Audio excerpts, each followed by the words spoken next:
বাড়ি এলেই বিকেল হওয়ার সাথে সাথে সবাই মিলে বেরিয়ে পড়ি রাস্তায় ঘুরে বেড়াতে। এই যে এখন শিলাকুল খেতে খেতে আর খুনসুটি আর আড্ডা দিতে দিতেই এসছি আমরা গ্রামের রাস্তায় ঘুরে বেড়াতে। গ্রামের মানুষের প্রত্যেকের সাথে প্রত্যেকের এত সুন্দর সম্পর্ক যে কেউ এলেই সবাই দেখুন এসে গল্প করে। আমরা তো বাড়ি এলেই সবাই পাড়া যতজন আছে সবাই আমাদের সাথে কিন্তু গল্প করে, কথা বলে, ভালো মন্দের খোঁজ খবর নেয়। গ্রামের মানুষের সাথে শহরের মানুষের এইখানে যেন একটুখানি পার্থক্য থেকে গেছে। অনেকদিন পরে গ্রামের রাস্তায় ঘুরছিলাম তো একটু সন্ধে করেই বাড়ি ফিরলাম। এসে দেখছি মা উনুন জ্বালছে, উনুনেই আজকের মাংসটা রান্না করবে। মা এখানে উনুন ধরানোর জন্য নারকেল পাতা ব্যবহার করছে। শুকনো নারকেল পাতা দিয়ে উনুন ধরাতে খুব সুবিধে হয়, খুব তাড়াতাড়ি আগুনটা ধরে নেয়। প্রথমে মাংস রান্নার জন্য আলুটাকে একটু বড় বড় সাইজে কেটে মা এখন নুন হলুদ দিয়ে ভেজে নিচ্ছে। আগের ভিডিওতে তো আপনাদের সাথে শেয়ার করেছিলাম বিকেলে সবাই মিলে বসে আলু, আদা, রসুন, পেঁয়াজ সমস্তটা ছাড়িয়ে রেখে দিয়ে আমরা তারপরে ঘুরতে গেছিলাম। তাই মার এখন একটু সুবিধা হয়েছে, বসে বসেই রান্নাটা করতে পারছে, কোনো তাড়াহুড়ো করতে হচ্ছে না।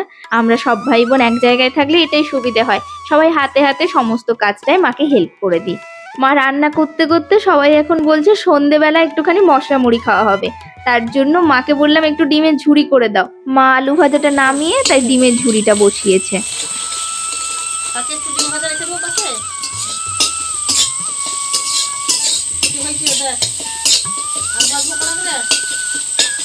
না না,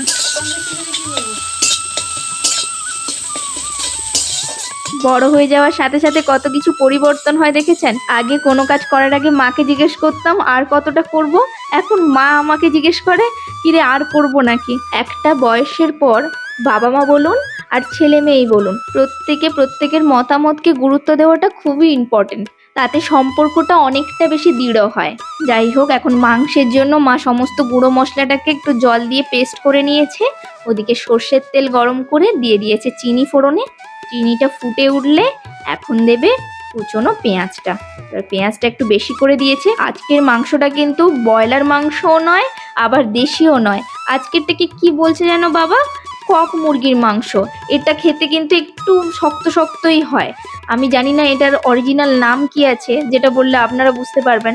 আমাদের লোকাল কথায় এটাকে কক মুরগিই বলে। পেঁয়াজটা ভাজা ভাজা করে মা এখন রসুনটা দিয়েও ভালো করে ভেজে নিয়েছে। তারপর দিয়েছে হাফ টমেটো কুচি, অনলি ফর রঙের জন্য। মা কিন্তু এই মাংস তরকারিতে খুব বেশি টমেটো দেওয়া পছন্দ করে না। আগে কিন্তু টমেটোই ব্যবহার করতো না, ইদানিং করে কিন্তু খুব কম কোয়ান্টিটিতে।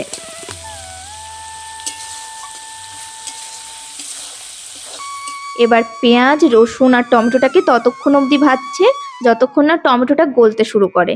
টমেটোটা গলতে শুরু করলে ওই যে পেস্টটা বানিয়ে রেখেছিল হলুদ গুঁড়ো আর লঙ্কা গুঁড়োকে সামান্য একটু জল দিয়ে ওটাই এখন দিয়ে দিল। এবার এটাকে দিয়েও বেশ কিছুক্ষণ কষবে। এবার দেবে প্রয়োজন মতো আদা বাটা। যেহেতু 2 কিলোর উপরে মাংস, তার জন্য একটু বেশি কোয়ান্টিটিতে এখানে আদা বাটাটা মা ব্যবহার করছে। এবার আদা বাটাটা দিয়ে এবার কিন্তু ততক্ষণ অবধি ভাজবে যতক্ষণ না আদার কাঁচা গন্ধটা যাচ্ছে। ওইদিকে ডিমের ভুজিয়াটা কিন্তু চলে গেছে মুড়িটা মাখানোর জন্য। মুড়িটা আজকে কে মাখাচ্ছে বলুন তো? আমাদের ছোট বোন। ও কিন্তু খুব ভালো মশলা মুড়ি মাখায়, তাই আমরা এলে মুড়ি মাখানোর দায়িত্ব কিন্তু ওর ঘাড়েই পড়ে। শসা, পেঁয়াজ, কাঁচা লঙ্কা, কাঁচা ছোলা, ডিমের ভুজিয়া সমস্তটা দিয়ে বোন কিন্তু আমাদেরকে মাখিয়ে এনে দেবে। এই যে মুড়ি কিন্তু চলে এসছে, সৌরভ আগে খাওয়া শুরু করেছে, তারপর আমরা এখন খেতে শুরু করলাম। এখন সন্ধ্যে 7:30 বাজলে কি হবে, আমরা সবাই কিন্তু বাইরেই বসে আছি। এই যে বাইরে যে উনুনটা করেছে ওখানেই রান্না হচ্ছে। বাবা যেহেতু এবারে সেট করে দিয়েছে, কারোর কোনো সমস্যা হচ্ছে না। ওখানেই গল্প করতে করতে মুড়ি খেতে খেতে মাও রান্না করছে, আমরাও আড্ডা দিচ্ছি। ওদিকে পুচকাও কিন্তু পড়াশুনো করছে, ওর কথা ভুললে চলবে না। ওকে দিদি ঘরের ভিতরে পড়তে বসিয়েছিল, বলে কিনা দিদুনের রান্না দেখতে দেখতে সে লিখবে। ওর একদম ছোট থেকে জানে রান্নার প্রতি ভীষণই ইন্টারেস্ট। যখন ওর 1-1.5 বছর বয়স, দিদি যতক্ষণ রান্না করতো ওকে কোলে নিয়ে রাখতে হতো। ওর নিচে কিছুতেই দাঁড়াবে না, দিদি যতক্ষণ রান্না করবে ও কোলেই থাকবে। ও কিন্তু এই বয়সে কোনটাকে কি বলে A to Z ক্লিয়ার বলে দিতে পারবে। আবার হলুদের পরে যে লঙ্কা গুঁড়ো দিতে হবে সেটাও বলবে। আপনাদের সাথে কথা বলতে বলতে ওদিকে কিন্তু মায়ের চিকেনটা কষানো শুরু হয়ে গেছে। মশলার মধ্যে চিকেনটা দিয়ে এখন ঢাকা দিয়ে দিয়ে মা এটাকে কষাচ্ছে। যেহেতু রাত্রিবেলা চারিদিকে অন্ধকার, একটা মাত্র বাল্বের আলোতে ভিডিও করছি, তাই কালারটা মাঝে মাঝে চেঞ্জেস হয়ে যাচ্ছে। আর উনুনের রান্না তো একটু ধোঁয়াটা বেশি লাগে, তাই অসুবিধা হচ্ছে একটু ভিডিওটা করতে। মাংসটা দেখুন প্রায় কিন্তু 80% কষানো হয়ে গেছে। এইবার দেবে ভাজা আলুটা দিয়ে এবার কষাবে। এই দিকে যে দুপাখা উনুনটা আছে ওইটা এখন জ্বালিয়ে দিল, ওটাতে একদিকে ভাত বসিয়ে দিয়েছে, আরেকদিকে আলু ভাজবে। মা ভেবেছিল একটা একটা করে এখানেই করবে, কিন্তু হঠাৎ করে মেঘ ডাকতে শুরু হয়েছে, তাই মা বলছে যত তাড়াতাড়ি কাজটা গুছিয়ে নেওয়া যায়। আমাদের এখানে তো আরেক সমস্যা, বৃষ্টি পড়া শুরু হওয়ার আগে কারেন্ট চলে যায়, আর কারেন্ট যা যাবে মানে 4-5 ঘন্টার কোনো গল্পই নেই যে কারেন্ট আসার।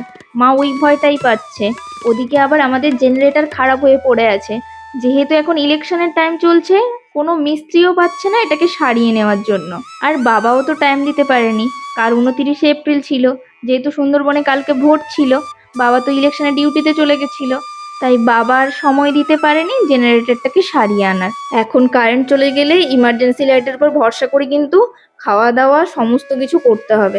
ওইদিকে বাবা গেছিল একটা পাইকারি মার্কেটে মাছ আনতে, ওখান থেকে একটা বড় সাইজের শোল মাছ নিয়ে এসছে, আর কিছুটা কই মাছ নিয়ে এসছে। আর বলতে বলতে আপনাদের কারেন্টটাও গেছে, আর ঝড়টা উঠতে শুরু করেছে সবে, এখনো সেভাবে ঝড়টা ওঠেনি, কিন্তু কারেন্ট চলে গেছে। কই মাছটার সাইজগুলো দেখেছেন? এগুলো কিন্তু দেশি কই, আর খেতে দুর্দান্ত স্বাদ হয়। কালকে মা রান্না করে দেবে নিশ্চয়ই। মা এই অন্ধকারের মধ্যে ল্যাম্প আর ইমার্জেন্সি লাইট নিয়ে কোনোরকম অ্যাডজাস্ট করে রান্নাটা শেষ করছে, আর ওদিকে প্রবল ঝড় বৃষ্টি শুরু হয়েছে। আমি আর তাই ভিডিও করতে পারছি না, তাই আজকের মতো আসি। আপনারা ভালো থাকবেন, আর যদি ভিডিওটা ভালো লেগে থাকে তাহলে লাইক, শেয়ার আর কমেন্ট করতে তো ভুলবেনই না, সাথে সাবস্ক্রাইব করতে কিন্তু ভুললে চলবে না। আজ আসি, অসংখ্য ধন্যবাদ ভিডিওটি দেখার জন্য।